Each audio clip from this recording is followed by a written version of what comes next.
Hey guys, it's MazeMan112 and I have another commentary for you guys today. Today's commentary is almost going to be the old rant style. As you guys know, when I posted every week or every day of every week, on Wednesdays was kind of my rant vlog, kind of me putting off some steam and stuff like that. Today is going to kind of follow that format.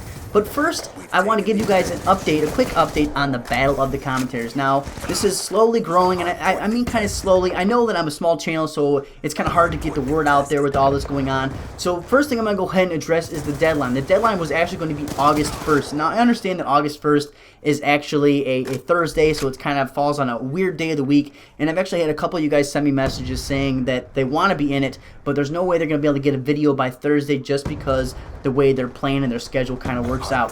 So what I'm going to do is go ahead and make the deadline. It's going to be that Saturday, which is August 3rd.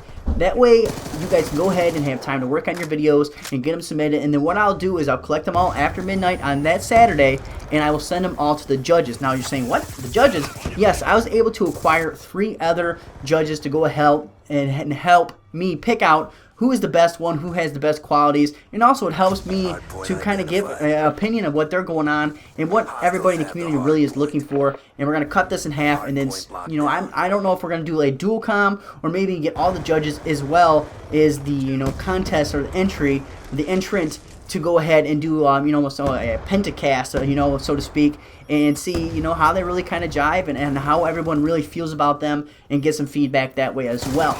But the big thing that I want to go ahead and do is first announce the name of our judges, as well as a little bit of surprise at the end. Now, the first one of these judges is going to be RainMan90. Now, RainMan90 is someone who's been in the game for a pretty good amount of time right now. He actually runs a website called Team2Spawn. I will be putting a link to that down below as well with all the links to these guys' channels. And he has about around 4,000 subscribers, so he is a decent-sized YouTuber, something that we really want to help the community to help you guys get exposure and to get known, and also to help you network, because I love meeting interesting people inside the community. It's really great. The next judge that we're going to have is going to be Trackster4608. Now, this is someone who I have actually met a little bit ago. He has, I think, right around 1,200 subscribers, so he's someone who's been in the game for a while too and knows a little bit about growing and getting your channel out there. He's going to be helping with the judge contest. The last one is going to be one that I kind of save for last because his name is TheMagWoo. Now, TheMagWoo has right around the same number of subscribers as Trackster, but TheMagWoo has generously offered to match whatever prize I put up for this commentary. So this is kind of huge because it really just doubles whatever you guys are able to win. Now, I had originally said that the goal was to get 16 people with this. We're about halfway to that, so if we can keep pushing and get more people entered into this, that'd be truly amazing. But on to today's actual topic. Now, the topic I wanted to talk about was something that Scared Turtles had put out a video yesterday. And the video was talking about David Vanderhaar and his death threats from the sniper rifle nerf that he had recently put out. He had did a couple changes on the DSR as well as the ballista, changing, you know, your aim down sight, your reload time, and it really had, I don't want to say drastically, but it brought the game down to a more even playing field. And this really has got me fired up because quickscoping is one of the few things that does get me fired up about Call of Duty. So to go ahead and kind of go through it, I almost feel like I need to go over the history of quickscoping. Now, a lot of us have been playing Call of Duty since Modern Warfare, me included into that list. And in Modern Warfare, it was super rare to run into a quickscope. You know, maybe once every, you know, 30 games or so, you might have that one guy who's running into a quickscoper. And if anything, they were always going to be playing Team Deathmatch. They played Team Deathmatch. They stayed away from a lot of the objectives. And, you know, you never really felt like that quickscoper, you know, most of the time you just felt like you got lucky.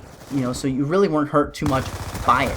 So as we kind of progressed into this and we went into World at War, it was kind of the same thing because World at War had all these bolt action sniper rifles, so you really didn't have quickscopers. It wasn't anything that really people took advantage of. And like I said, a lot of times, still even in World at War, these people were all playing non-objective based games. They were playing, you know, where their kills just matter a lot. Most of the time, everyone was still playing Team Deathmatch, and you'd see them every once in a while in some Search and Destroy. you moved on to Modern Warfare 2, and this is really the first time that you really started seeing people take advantage of the aim assist and the auto aim features, where the quickscoping became a little bit more prominent. You've seen a lot of these kind of YouTube channels kind of pop up around this, and clans around this, and people started playing more for feeds than they actually did for the the score of the game. And this is also where you've seen that kind of, I guess you could say, the fundamental change of a lot of the quickscopers, where they started to playing more objective-based maps. And this was only because a lot of times they were putting together montages and stuff that was just purely for entertainment. So it didn't really matter what the outcome of the match was. It was just all about getting those nice kills and trying to get that quad feed, so to speak. And this really kind of took over with same kind of thing with people trying to get the nuke as well. So we moved on to Black Ops, the original. Now, Black Ops 1, you still did see the quickscopers. It just wasn't a huge issue. And, you still had them every once in a while, but it still seemed like they weren't overpowered. They had their place because you knew if you were in the same room or small vicinity with someone with a sniper rifle that you were going to be just okay. Now, Modern Warfare 3 comes out, and it seems to skew a little bit more towards more and more people running the sniper rifle and having it be almost their primary weapon for gunfights, no matter what distance it was. And it really wasn't until Black Ops 2 that we're into it now, where you see this enormous community that is behind the quickscopers, and feel like the quickscoping is the most skilled community out there. And the whole thing is, I'm not saying that quickscopers aren't skilled. The big frustration is that if you do have a quickscoper that is skilled, it makes the gun completely overpowered.